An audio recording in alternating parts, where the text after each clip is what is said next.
자, 여러분, 이번 시간은 회계의 정의 목적 세 번째 시간, 정의 목적에서는 마지막 시간이에요. 제가 오늘 3강에 걸쳐서 즉 대략 한 1시간 반쯤 될 텐데요.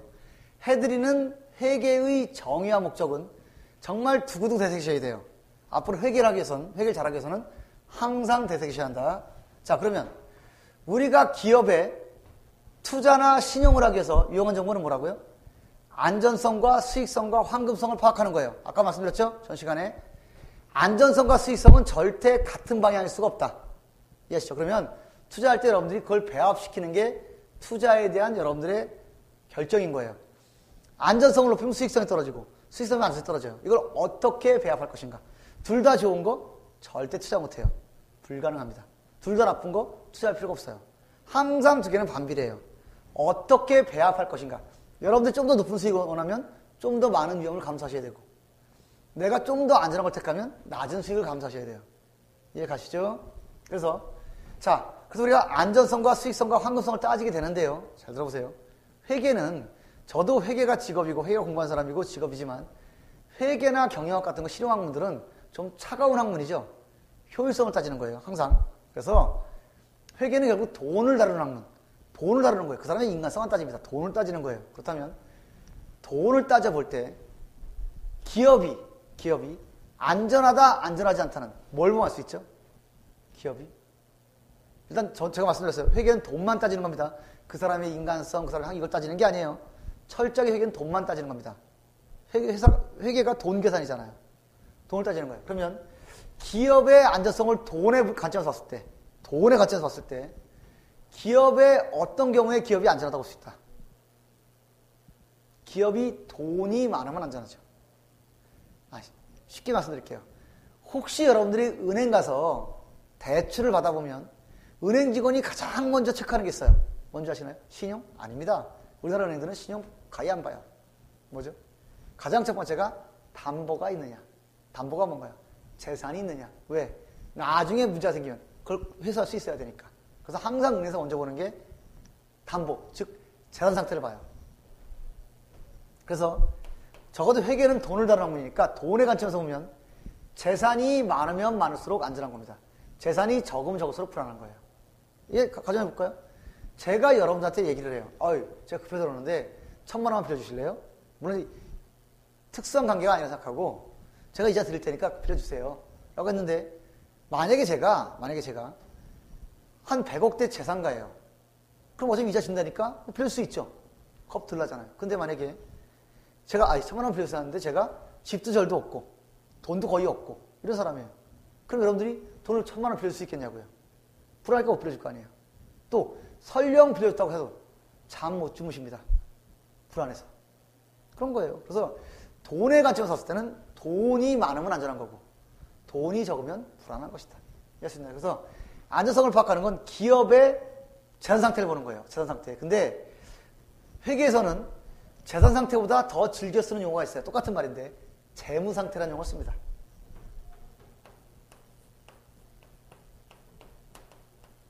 재무 상태. 이해 가시죠? 재무 상태. 자, 그리고요. 재무 상태랑 재산 상태는 같은 말인데 재무 상태가 범위가 좀 더 넓은 말이에요. 좀 더 넓은 말이에요. 재무 상태. 수익성이 뭐죠? 얼만큼 돈을 벌었냐잖아요. 은행 가시면 담보 물어보고 직장과 연봉을 물어요. 이자를 갚을 능력인지를 체크하는 거거든요. 이자 갚을 능력을. 그래서 만족이 되면 대출해주고 아니면 안 해주는 거죠. 그렇다면 개인은 연봉 등을 따진다지만 기업은 뭘 따진단다? 1년 동안 얼마나 돈을 잘 벌었느냐, 얼마나 장사를 잘했느냐잖아요. 그걸 뭐라고 하나요? 네 글자로. 영업성과랍니다.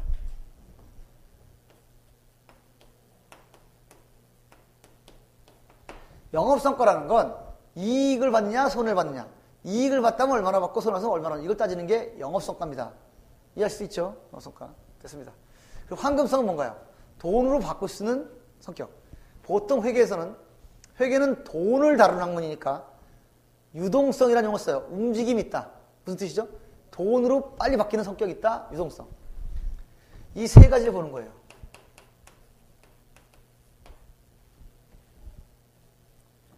회계는 돈을 다루는 학문인데요. 돈이 움직임이 있다는 얘기는 빨리빨리 현금화 된다는 얘기죠. 이해하시나요? 그래서 여러분들이 회계를 하시는 동안은 난 이제 죽어도 회계 안 해. 이때가 아닌 한 이건 절대로 의심 안 된다. 절대로 의심 안 된다. 결국은 회계는 이 세 가지랑 연관되어 있는 거예요. 여러분들이 앞으로 공부하는 모든 회계는 세 가지 연관이 있는 거예요. 물론 관리회계는 빼고요. 관리회계는 빼고. 재무회계는요. 요 세 가지랑 연관이 있다. 모든 사건이 기업의 재무상태에 영향을 미치거나 기업의 영업성과에 영향을 미치거나 그 기업의 유동성을 파악하는 거거나 여하튼 앞으로 공부하시는 모든 회계가 이 세 가지 안에 들어있다. 그렇다면 여러분 어떻게 해야 돼요? 앞으로 회계를 할 때 무조건 기계적으로 하지 마시고 이게 과연 재무상태에 영향을 미치는가 영업성과에 영향을 미치는가 유동성을 표현하고 있는가 이런 걸 자꾸 보는 눈을 가셔야 한단 말이에요. 그래야 일정한 시간이 지나서 분석을 할 수 있어요. 기업 분석, 경영 분석, 기업 진단 이런 걸 할 수 있어요. 기계적으로 하신 분들은 공부 아무리 많이 해도 나중에 분석이 안 돼요.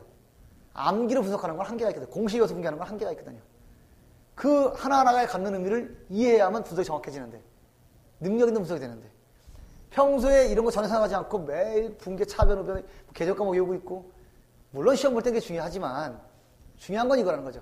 이것들이 과연 기업의 재무 상태에 어떤 영향을 미치나 이것들이 과연 기업의 영업성과에 어떤 영향을 미치나 그 기업의 유동성에 어떤 영향을 미치나 이런 걸 여러분들이 항상 생각하면서 회계를 풀어야 나중에 일정한 시간이 지났을 때 똑같은 공부한 사람보다 훨씬 많은 걸 보고 깊은 걸 본단 말이죠. 뭐 이렇게 아무리 말씀드려도 안 하시는 분들은 안 해요. 제가 도와드릴 방법이 없어요. 뭐 그렇다고 뭐 어떻게 할 거예요. 저는 있는 그대로 말씀을 드렸고 성과를 본 사람들도 있고 그렇게 말씀드려도 뭐 안 하시는 건 방법이 없죠. 그러지 말고 하세요. 네? 하는 걸로 합시다. 됐죠? 그래서 절대 잊지 마세요. 회계를 하는 동안은 이 세 가지 잊지 마실 것. 재무상태, 영업성과, 유동성. 이게 회계의 전부다. 우리가 찾고자 하는 정보 전부란 말이에요. 그러니까 모든 사건은 이거에 연관됐어요. 이해할 수 있죠? 그러면 이렇게 하는 거예요. 모든 불특정 다수인이 투자 결정이나 신용 결정을 할 수 있도록 기업의 안전성에 관련된 재무상태, 수익성에 관련된 영업성과, 환급성에 관한 유동성. 즉 쉽게 말해서 기업의 세 가지 정보, 재무상태에 관한 거, 영업성과에 관한 거, 유동성에 관한 정보를 어떻게 한다고요? 인식, 알아내고 측정, 금액을 재서 돈이니까 금액이 얼마가 재서 어떻게 한다? 전달하는 과정이다. 전달은 뭐죠? 갖다 주는 과정이다. 이해할 수 있겠어요? 됐습니다. 이 두 줄은 다 중요하지만요. 특히나 이 유용한 정보를 절대 잊으면 안 돼요. 회계 공부하시는 동안은. 회계는요. 외우려고 들면 한두 끝도 없어요. 정말요. 워낙 용어도 복잡하고 뭐 방식도 많기 때문에 한두 끝도 없어요. 어떻게 좋다? 일단 큰 뼈대를 잡고 잔가지들은 쳐내도 돼요. 일단 큰 뼈대를 잡고 나서 살을 붙여나가는 방식이 가장 좋다. 그래서 논리가 중요해요. 200년을 넘게 학문으로 내려온 게 논리 없이 기술적으로 가능할까요? 불가능합니다. 근데 학원에서 많은 분들이 기술적으로 가르치죠. 이럴 때는 왼쪽이야, 이럴 때 오른쪽이야. 차변이야, 대변이야. 물론 중요하긴 합니다만 그게 회계의 전부는 아니거든요. 여하튼 그래서 요 재무상태, 영업성과, 유동성에 관한 정보를 어떻게 한다고? 인식, 알아내서 측정, 돈이니까 돈이 얼마가 재서 갖다 준다, 전달한다고요. 이해 가시나요? 그렇다면 이런 상상을 한번 해보실래요? 이 상상은 기업의 주 목적은 돈을 버는 거예요. 그렇기 때문에 기업의 거의 대부분의 활동은 돈과 관련이 있습니다. 즉 재무상태에 영향을 미치거나 영업성과에 영향을 미치거나 유동성에 영향을 미쳐요. 그 양이 방대합니다. 물론 기업의 크기에 따라 다르겠죠. 뭐 작은 기업은 하루에 뭐 10건 벌을 수 있고 제 학생 중에 한 명이 지금 꽤 큰 기업에 들어가 있는데 큰 기업이거나 또는 세무사 사무실에 근무하는 경우 하루에 처리하는 전표건만 해도 2, 3천 건이에요. 전표가 2, 3천 건이면 분계도 2, 3천 개, 전기도 2, 3천 개. 엄청난 양이 되죠. 하루에. 이해가시나요? 자, 그러면 그 양이 얼마나 방대한가를 잠깐 설명해보고 이런 겁니다. 지금은 저장 기능이 워낙 좋은 컴퓨터에 하드 드라이브가 있죠. 그래서 지금은 그 양의 방대함을 짐작조차 못해요. 그런데 컴퓨터가 활성화되기 전에 장면을 제가 하나 묘사해 드릴게요. 예를 들어서 어떤 중견기업이 국세청에 세무조사를 받아요. 그러면 이렇게 화면이 나옵니다. 맨 앞에 세단이 와서 딱 서요. 그 다음에 와서 봉고차가 하나 서요. 그 다음에 와서 트럭이 하나 서요. 그러면 차는 세단이 먼저 오는데 세단보다는 봉고차에서 먼저 내립니다. 이렇게 폐차를 차신 분들, 국세청 조사과 분들, 조사과에 있는 분들이 와서 폐차 달고 그 박스 가지고 올라갑니다. 그 순간부터 그 기업은 올스톱이에요. 잘못 움직이면 그 공무집행 방해가 됩니다. 그때부터 거기서 다 파악이 못하니까 보이는 서류란 서류는 다 박스에 담아서 갖고 내려오는 거예요. 그래서 웬만한 중견기업이면 트럭으로 하나가 나와요. 트럭으로 하나가. 그래서 뭐 박스로 세본 건 아닙니다만 그냥 간편하게 100박스라고 가져가면 뭐 더 되는 것도 있을 테니까. 그러면 자 여러분들한테 뭐 불도 다 주니까 여러분들이 예를 들어서 보너스 단계 100만 원 있어요. 그 돈을 투자를 하려고 그래요. 투자를 할까? 채권을 살까? 하려고 그래요. 투자를 주시는 거죠. 그분들한테 하는데 재무상태나 영업성과의 노선을 보여준답시고 그 100박스를 카페에서 갖다 주면 여러분들은 100만 원 투자하기 위해서 그 100박스를 읽으시겠어요? 못 읽는다고. 양이 방대하다고요. 그래서 전달할 때는 그 자료를 다 원시로 갖다 주는 게 아니라 그 큰 자료들을 보기 깔끔하게 정리한 보고서를 갖다 줍니다.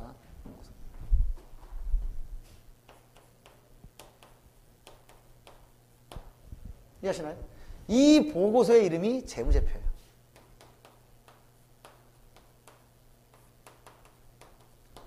밑에 써놓은 거 5개. 됐죠? 이렇게 생각하시면 돼요. 이 수없이 많은 양을 갖다 줘봐야 못 보니까 그걸 정리한 표를 갖다 준다. 뭐랑 유사하다고 생각하시면 되냐면 여러분들이 학교에서 시험 보실 때 만약에 시험 과목이 10과목이다. 그러면 부모님한테 그 10과목 시험지를 다 갖다 보여드리는 건 아니죠. 부모님이 특별하게 관심이 있거나 특별히 여러분들 공부를 봐주실 수 있을 정도란 모를까 사실 부모님들이 여러분들 공부를 봐주기 쉽지가 않아요. 사회생활을 하냐고 공부 시간 다 잊어버리셨으니까. 그러면 여러분 어떻게 하죠? 시험지를 갖다 보여드리는 게 아니라 그 시험지 내용을 간단하게 요약한 성적표를 갖다 보여드리는 거잖아요. 그리고 뭐 잘했네 못했네 또는 좀 더 노력하면 좋겠다 이런 얘기가 나오는 거죠. 그게 이 보고서란 말이에요. 이해하시나요? 물론 저 같은 효자는 어머니께서 그 도장을 찍으시는 그 번거로움을 느끼실까 봐 항상 신속하게 미리미리 어머님이 도장을 놔둔 것을 잘 파악해뒀다가 어머님의 수고를 대신하는 그런 효성을 저는 가지고 있었어요. 저는 절대 제가 숨길게서 그런 게 아니고요. 효성으로 어머니가 힘드실까 봐. 됐죠? 그거란 말이에요. 그러니까 이 보고서는 재무제표란 보고서는 여러분들의 성적표 같은 거예요. 시험지 가서 이 문제가 있고 저 문제가 있고 다 보여드리는 게 아니라 딱 정리된 내용 결과물만 딱 보여드리면 결과가 나오잖아요. 그 얘기란 말이에요. 수없이 많은 원시자료를 갖다 줄 수 없으니까 그걸 정리한 보고서를 갖다 주는데 그 보고서 이름이 재무제표다. 요 발음 잘하세요. 거꾸로 읽는 분도 있어요. 가끔 보면. 발음이 비슷하니까. 아닙니다. 이런 뜻이죠. 재산과 관련된 여러 제자죠. 여러 제. 우리가 보통 있잖아요. 제군들 이렇게 교수님 훈화 시작하시죠.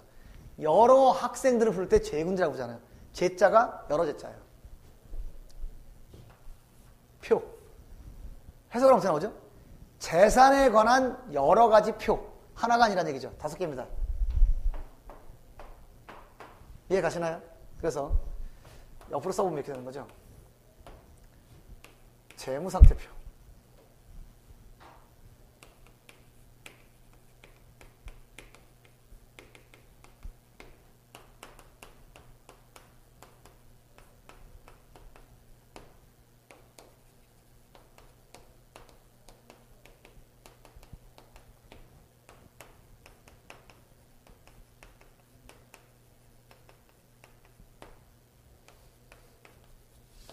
다섯 가지 재무제표를 갖다가 보여주는 거예요. 이해 가시나요? 자, 보세요. 자, 우리가 가장 중요한 정보가 재무상태에 관한 정보, 영업성과에 관한 정보, 유동성에 관한 정보라고 했잖아요. 그러면 우리가 이 재무상태를 보려면 어디를 보면 할 수 있다? 재무상태표를 보면 할 수 있잖아요. 말 그대로잖아요. 재무상태를 정리하는 표니까 그걸 보면 할 수 있다고요. 그러면 영업성과는 뭘 보면 할 수 있죠? 영업성과가 뭐예요? 우리가 이익을 받냐 손해를 받냐죠.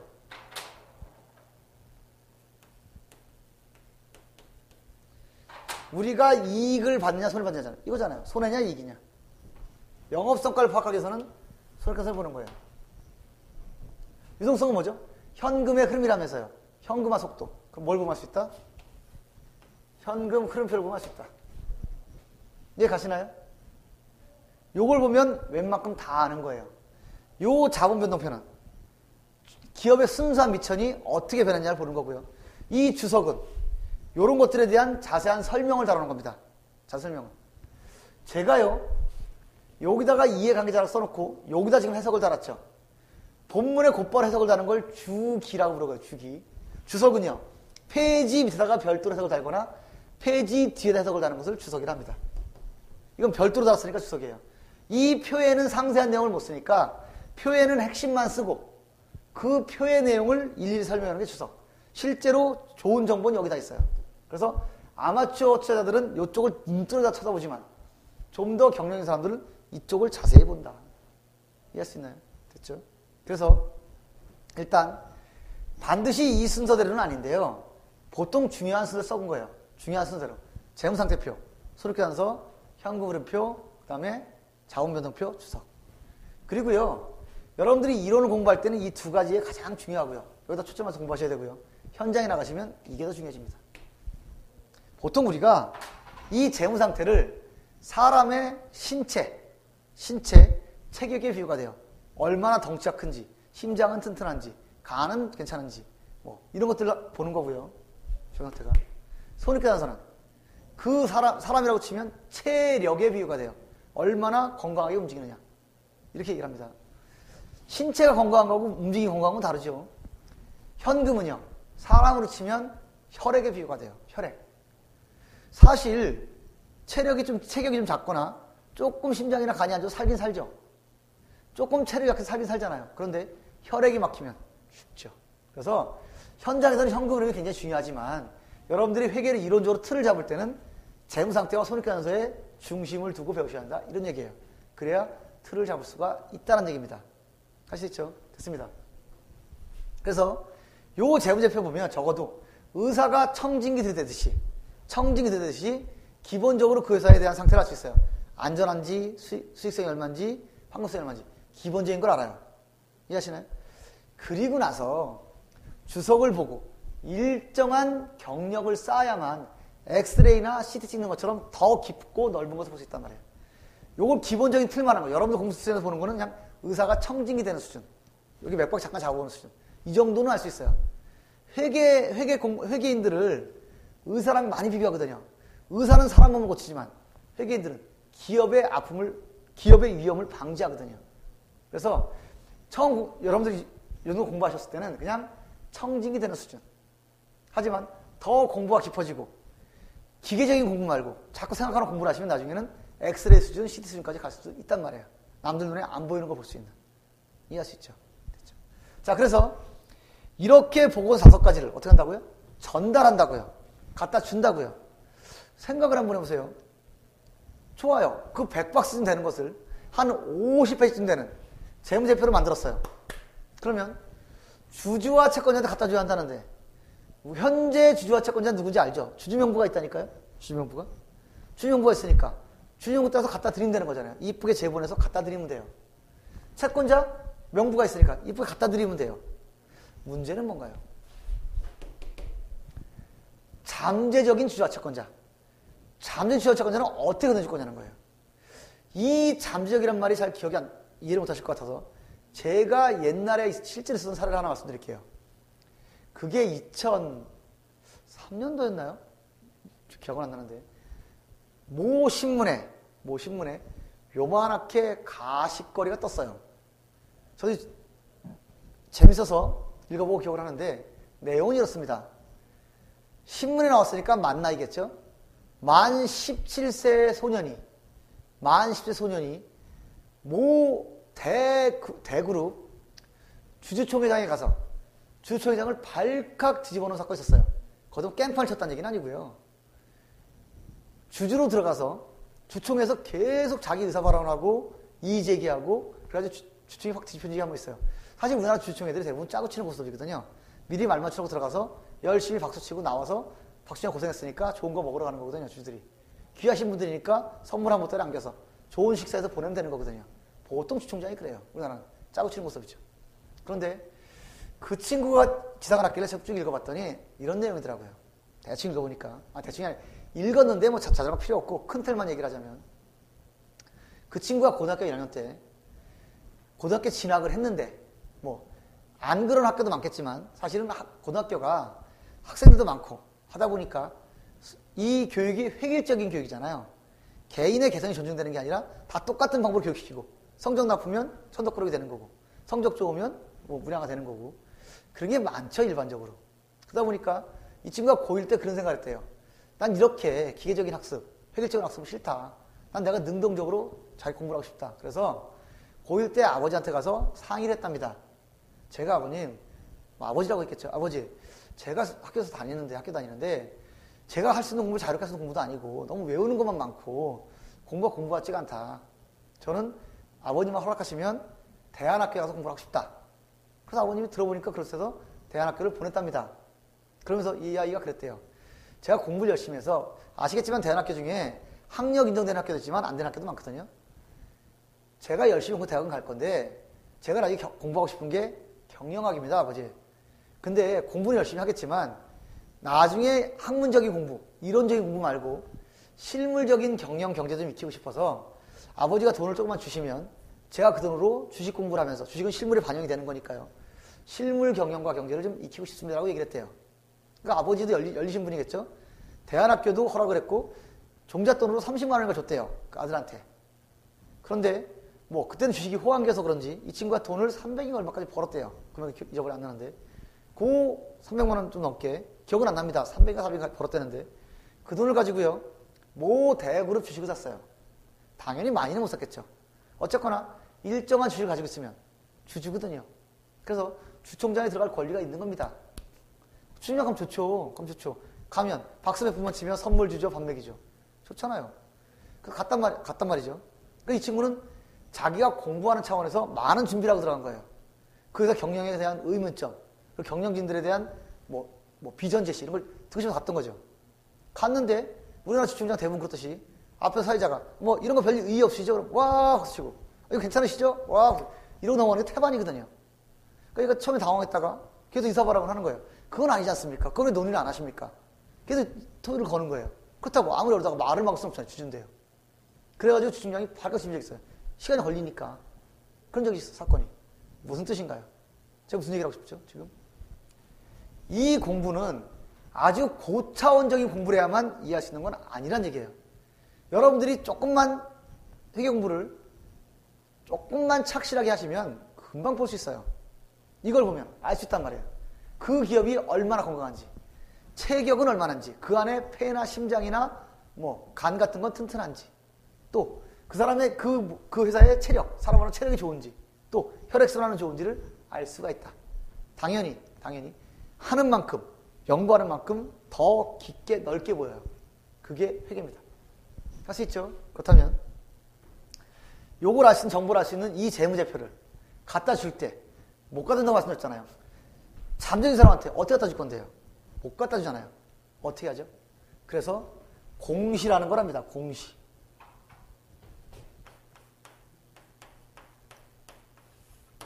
공시. 공개적으로 보여준다가 공시의 뜻이에요. 공개적으로 보여준다. 공개적으로 보여주는 겁니다. 어떻게 보여주죠? 옛날에는 신문 하단에다가 올렸어요. 신문 하단에다가 이것만 올렸어요. 상법상 이것만 올릴 의무가 있으니까. 신문 하단에 이거 갖다 올렸는데 지금은 아니죠. 지금은 여러분들의 다정한 벗, 우리들의 다정한 벗, 전산이 있잖아요. 그래서 금융감독원에 가면 전자공시 시스템이라고 있어요.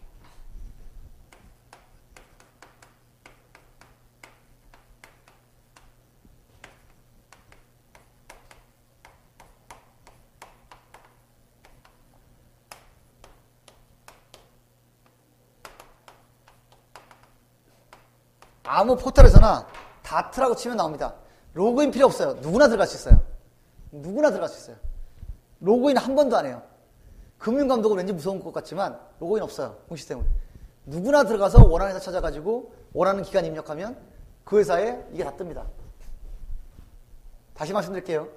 제가 지금 인터넷에 보여드릴 수 있으면 보여드리겠는데 단 한 번도 로그인 하잖아요. 포털에서 다트 치고 금융감독원 전자금융 시스템 바로 거기 딱 클릭하면 나와요.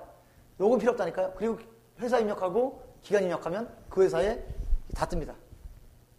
그렇게 보여주는 거예요. 단 상장된 것만. 상장된 것만. 비상장된 것들은 따로 만들어서 돈 받고 파는 정보 이용자들이 있어요. 하지만 어쨌거나 하는데 상장된 것들은 다 누구나 무료로 볼 수 있어요.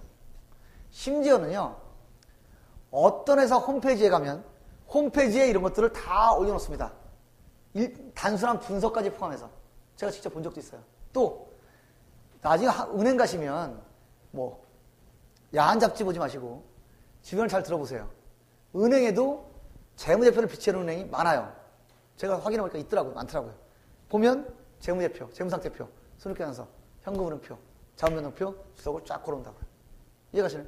그렇다면 왜 기업들은 이게 공시를 통해서 자기 회사의 재산상태와 영업성과와 유동성에 관한 정보를 모두에게 보여주려고 했을까요?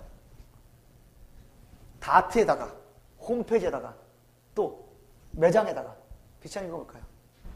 결국은 이거란 말이에요. 우리가 이만큼 안전하고 이만큼 수익성이 좋고 이만큼 유동성이 좋으니까 저희한테 투자하세요. 저희한테 돈 빌려주세요. 아까 뭐라 했죠 제가? 기업에 있어서 현금은 혈액이에요. 혈액이 없으면 죽는 거거든요. 그래서 거의 대부분의 경우는 항상 현금을 필요로 해요. 자금을 필요로 한단 말이에요. 이해가시나요? 그래서 이걸 다 보여주는 이유는 뭐다? 투자를 유인하는 겁니다. 신용을 유인하는 거예요.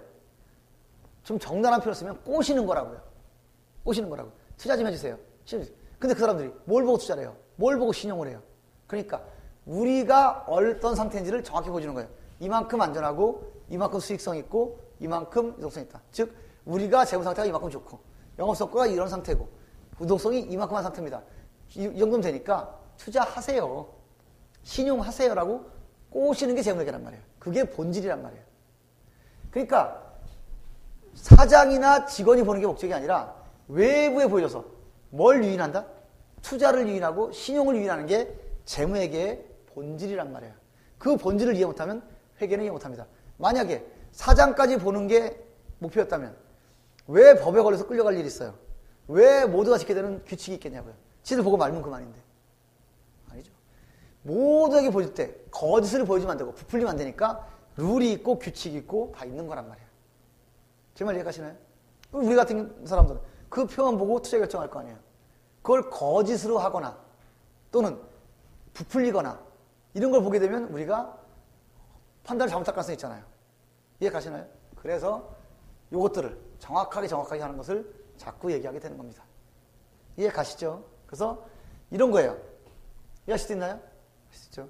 이게 제가 말씀드리는 회계의 정의와 목적이란 말이에요. 이해 가시죠? 그러면 요 두 줄은 제가 차근차근 해드렸는데 이거를 외우란 얘기가 아닙니다. 절대 외우란 얘기가 아니고요. 여러분들이 오며 가며 곱씹으란 말이에요. 씹으면 씹을수록 느껴지는 게 많을 거예요. 이 안에 숨은 뜻은 무궁무진해요. 여러분 공부하면 할수록. 그러니까 두 줄밖에 안 되니까 오며 가며 기업 실체는 이런 생각이었지. 이해가 그냥 이런 거였지. 그들은 이런 판단을 하지. 그리고 이런 유용한 정보는 가장 중요한 건데 이러이러한 게 있지. 그때 보고할 때는 재무제표를 하지. 이런 걸 계속 생각하시란 말이에요. 적어도 이것만큼. 자, 정리합니다. 끝났으니까. 먼저 기업 실체의 뜻이 뭐라고요? 기업은, 회계상 기업은 독립된 존재다. 어디에 속해 있는 게 아니라 독립된 존재라는 뜻이에요. 이해할 수 있죠? 그러니까 앞으로 해결할 때는 모든 걸 기업 입장에서 생각한다. 기업에서 물건이 나간지 들어왔는지, 돈이 나간지 들어왔는지, 기업이 물건을 팔았는지 샀는지, 항상 기업 입장이란 말이에요. 주주 입장도 아니고 거치 입장도 아니에요. 항상 주주 입장에서. 됐죠? 이해관계자는 굉장히 많은데 재무회계는 누굴 상으로 한다? 누굴 상으로 한다? 외부 이해관계자인 주주와 채권자. 근데 그 주주와 채권자는 현재의 주주와 채권자만을 말하는 게 아니라 잠재적인 주주와 채권자를 포함하니까 결국은 모든 불특정 다수를 대상으로 한다. 그들이 투자를 결정하고 신용을 결정할 수 있게 유용한 정보 3가지를 만들어서 어떻게 한다? 알아내서 재해서 갖다 준다고요. 그 유용한 정보 3가지가 뭐라고요? 3가지가 기업의 재무상태 관련된 거, 안전성이죠. 기업의 영업성 관련된 거, 수익성이죠. 기업의 유동성에 관한 거, 환급성에 관한 거죠. 이 3가지가 투자의 3요소다. 그러니까 회계는 결국 이 세 가지 정보 안에 다 들어가는 거예요. 그런 정보들을 알아내고 금액으로 재서 전달하게 되는데 원시자료를 갖다 주기는 너무 양이 많다. 그래서 우리가 깔끔하게 정리한 보고서를 갖다 준다. 그 보고서 이름이 재무제표고 5가지가 있다. 이 이름 정도 기억하셔야죠. 재무상태표, 손익계산서, 현금흐름표, 자원변동표, 주석. 이해가시나요? 그래서 요것들이 보면 알 수가 있다는 얘기죠. 이해가시죠? 자, 이거는 절대 외우지 마시고요. 반드시 기억들 하실 것. 자, 이건 아까 했던 거지 정리라는 건데요. 페이지에 나와 있는 걸로. 설명은 다 끝났어요. 자, 보세요. 정보 이용자의 분류. 외부 정보 이용자. 제가 모든 불특정 다수인이라고 했었죠. 요건 제가 따로 첨가한 거예요. 여러분 책에는 없습니다. 여러분 쓰셔야 돼요. 이거는.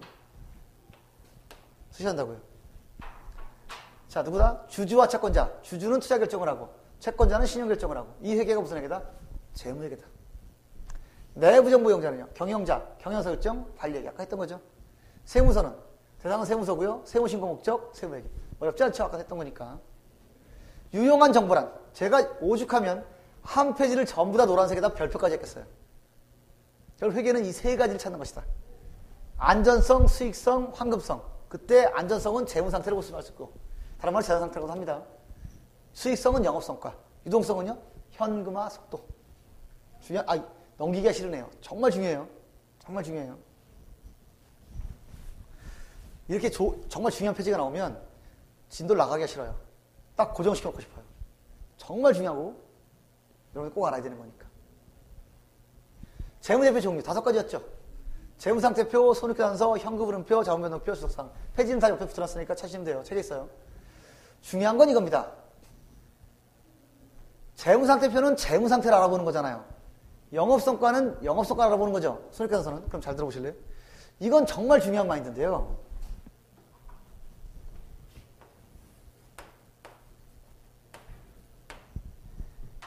재무상태는 내 재산이 얼마인가, 재산 상태를 파악하는 거잖아요.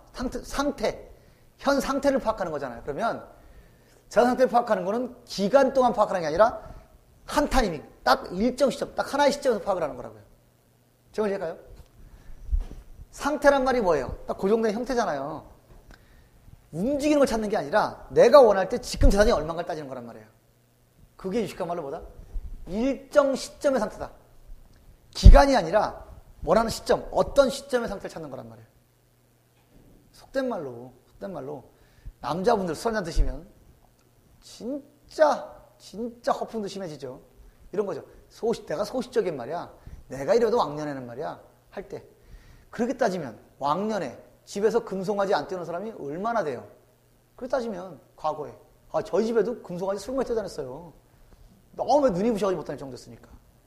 예전에 그렇지 않은 사람이 어디 있어요? 그랬으면 뭐해? 지금 안 그런데요. 그러니까 재산을 그렇게 따지는 거란 말이에요. 옛날에 막말로 그랬으면 뭐해요? 지금은 아니잖아요.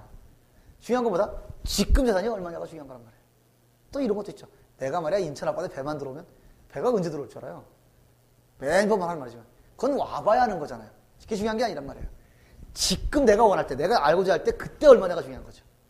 그래서 재무상태표는 기간이 아니라 딱 타이밍이에요. 딱 타이밍에 내게 얼마냐. 절대 잊지 마세요. 그 시점이 중요하단 말이에요. 과거가 중요한 게 아니에요. 미래가 중요한 게 아니에요. 미래는 불확실하니까. 그죠? 됐죠? 시점이다. 반면에 손익계산서는 다르죠. 손익이 뭐죠? 손해나 이익. 내가 이익을 받는지 손해를 받는지 알려면 기간 동안 벌어들인 돈에서 기간 동안 쓴 돈을 빼봐야만 이익인지 손해인지 알 수 있죠. 기간 동안 벌어들이는 돈이 쓴 것보다 크면 이익을 본 거고 기간 동안 벌어들인 것보다 쓴 게 적으면 쓴 게 적으면 이익을 본 거고요. 쓴 게 많으면 손해를 본 거죠. 그래서 손익계산서는 기간 동안 봐야 돼요. 현금흐름표도 기간 동안 봐야 돼요. 그런데 재산 상태를 파악하는 건 상태를 파악하는 거니까 딱 그 시점 하나란 말이에요. 일반적으로 언제다? 결산 시점. 절대 잊지 마세요. 중요한 겁니다. 제가 이렇게 강조하는 건 분명히 이유가 있어요. 재무 상태는 기간을 보는 게 아니라 한 타이밍을 딱 보는 거란 말이에요. 내가 보고자 하는 그 시점. 그게 대부분은 결산 시점이란 말이에요. 잊지 마시고요. 나머지는 다 보신 거고.